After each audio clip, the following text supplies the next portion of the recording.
എലിയാ സാഹിബിന്റെ ശബ്ദം വെച്ചോണ്ടിരിക്കരുത്. ഞാനും വരുന്നു. തങ്ങമ്മ വയ്ക്കോ.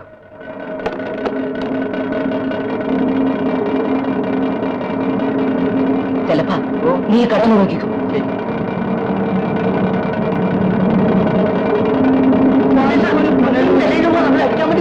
എന്താണ് എന്താണ് മനുഷ്യൻ പേടിപ്പിക്കാൻ കൂടി.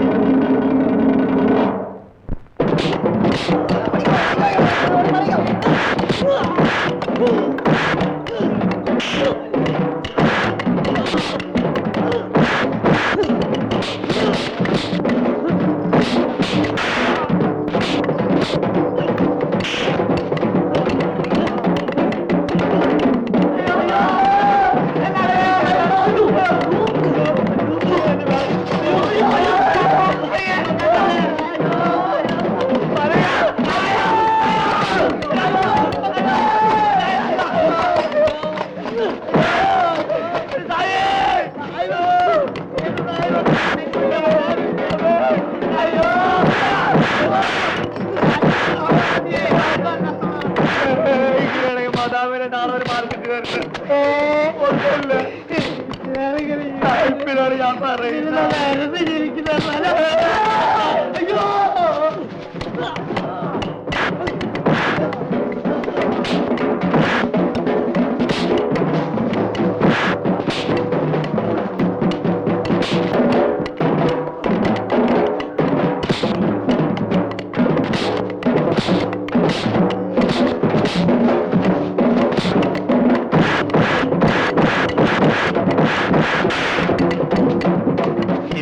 ിനക്കരെയുള്ള ആരെങ്കിലും തൊട്ട് അവന്റെ കഴുത്തെറിഞ്ഞു വേണം.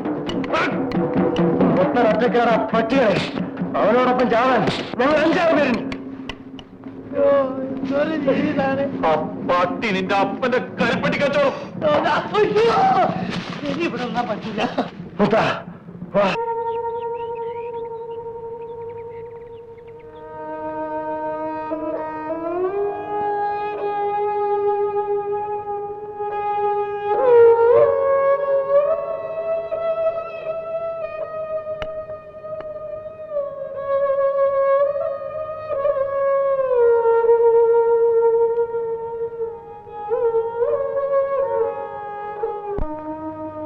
എന്താ രണ്ടുപേരും ഒന്നും മിണ്ടാത്തത്?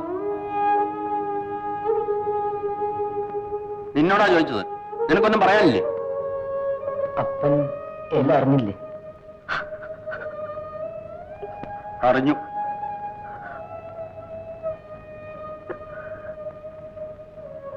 നിന്റെ സർട്ടിഫിക്കറ്റ് എടുത്ത് ചുട്ടുകളഞ്ഞ് പോയി പന കയറ്.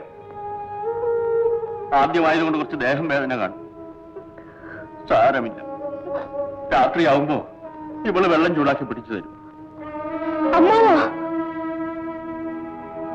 കൊട്ടും കുറവയൊന്നും ഇല്ലാതെ ഇന്ന് എന്റെ മോൻ നിന്റെ കഴുത്തിൽ താലി കെട്ടിയതായി കരുതിക്കോ.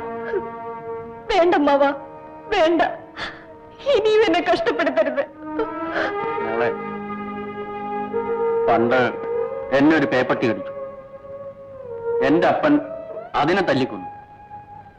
എന്നെ തല്ലിക്കൊല്ലാതിരുന്നതിന്റെ കാരണം എന്താ? അപ്പൻ അറിയാമായിരുന്നു ഞാൻ തെറ്റൊന്നും ചെയ്തിട്ടില്ല.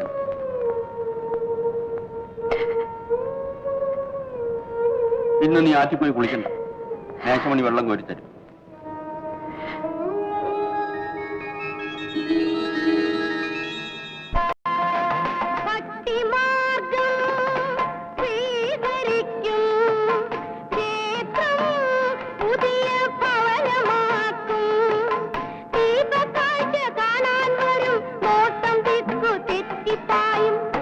കാണുന്നോ അവൻ ദേവിയെ കാണുന്നോ, ദീപം കാണുന്നോ അവൾ ദേവനെ കാണുന്നു.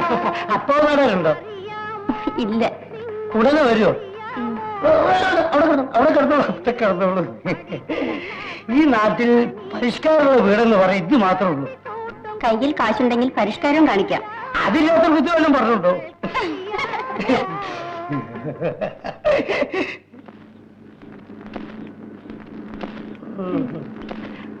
ആ മുത്തം കാരണം നമ്മുടെ ആൾക്കാർക്ക് ഈ നാട്ടിൽ ജീവിക്കാൻ വയ്യാണ്ടായി. നിന്റെ അപ്പൻ ഒരാൾ വിചാരിച്ച അവൻ തോൽപ്പിച്ചാണ് കിടത്താം. അപ്പം പറഞ്ഞ ഈ നാട്ടിലൊരു വിലയുണ്ട്. ആ വിലയുണ്ട്. ആ വില ഉപയോഗിക്കണമെന്ന് പറയാനാണ് ഞാനിങ്ങോട്ട് വന്നത്.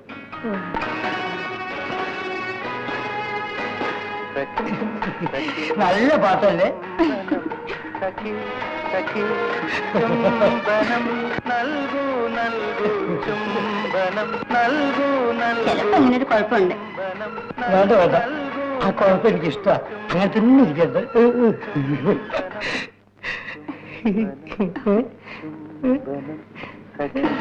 പാലമ്മേ, പണ്ടാറടങ്ങി ചന്തന്മാർക്ക് വിവരമില്ലെന്ന് പറഞ്ഞ് വെറുതെയല്ല.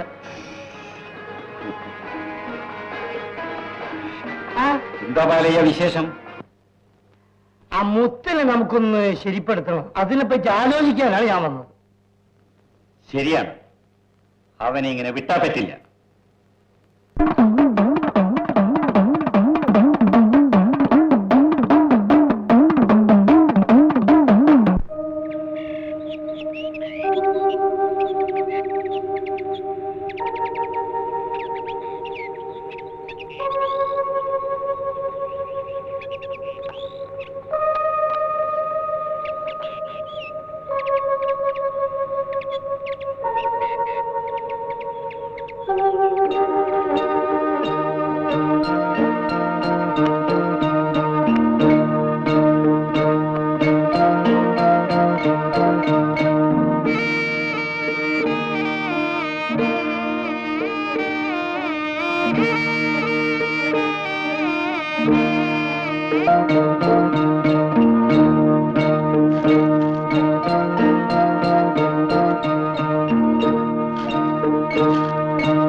സായിപ്പിന് മുത്തനെ മാത്രമേ അടിക്കാൻ ഉദ്ദേശമുള്ളൂ.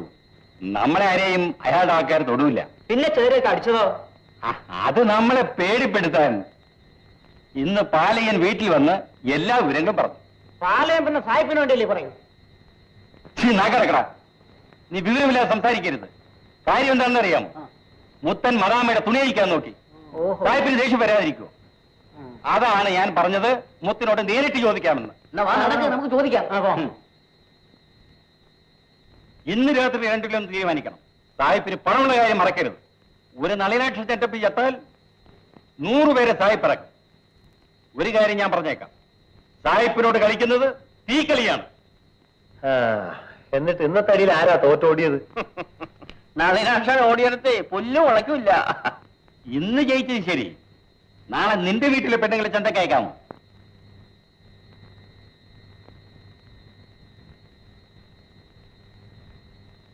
എന്താ ഒന്നും മിണ്ടാത്തത്? മിണ്ടാനൊന്നും ഇല്ലാഞ്ഞിട്ട് തന്നെ. ഉയരിനെ പറ്റി നമുക്ക് ഒളിച്ചടക്കാനൊക്കില്ല. ഇവിടെ സമാധാനം വേണം. നിങ്ങൾക്കറിഞ്ഞുകൂടെ, ഒരു ദിവസം കരിപ്പറ്റി വിറ്റില്ലെങ്കിൽ പകുതി വീട്ടുകാർ പട്ടിണിയാവും. അതിനിപ്പോ എന്ത് വേണം? സായിപ്പിന്റെ കാല് പിടിച്ച് മാപ്പി ചോദിക്കണം. അല്ലാതെ പിന്നെ ഒരുത്തൻ ചെയ്യുന്ന തെറ്റിന് നമ്മളെല്ലാവരും അടികൊള്ളണം. ഒരുത്തനാണോ അതോ ഒരുത്തിയാണോ തെറ്റിയതെന്ന് താൻ കണ്ടോ? കണ്ടത് മാത്രമല്ല, കേട്ടത് വിശ്വസിക്കാം. ഇല്ലെങ്കിലേ ഒരുത്തനും തന്തയില്ലെന്ന് പറയേണ്ടി വരും. എന്നാൽ മാരിയമ്മൻ സാക്ഷിയായിട്ട് ഞാൻ പറയുന്നു, ഞാൻ തെറ്റുകാരനല്ല. ഓ, തന്റെ ചെരിയുടെ അർത്ഥം എനിക്ക് മനസ്സിലാവുന്നുണ്ട്. തന്റെ വാ തുറന്ന് പറയാമോ ഞാൻ തെറ്റുകാരനാണെന്ന്? ആ നിമിഷം വരെ പല്ലടിച്ചാൽ താഴെ. നല്ല കൂട്ടായി നമ്മളെ തല്ലിന് കാര്യം ചോദിക്കാൻ നീ സമാധാനപ്പെട്. ഞാൻ സമാധാനപ്പെടാം, പക്ഷെ ഇവരെ അക്ഷരം വേണ്ടി പോരും. കരിപ്പെട്ടി എങ്ങനെ വിൽക്കാമെന്ന് പറ. അതാണ് ഇപ്പൊ അറിയേണ്ടത്. നിന്നെ ഈ നാട്ടിൽ നിന്ന് പറഞ്ഞു വെച്ചാലേ സായിപ്പ് കരിപ്പെട്ടി വാങ്ങും. അങ്ങനെയാണെങ്കിൽ സായിപ്പ് കരിപ്പറ്റി വാങ്ങണ്ട. നമ്മൾ പിന്നെ പട്ടിണി കിട്ടുന്ന ജാകണം. മുഴുവൻ കരിപ്പട്ടിയും ഞാൻ വിലക്കെടുക്കാം.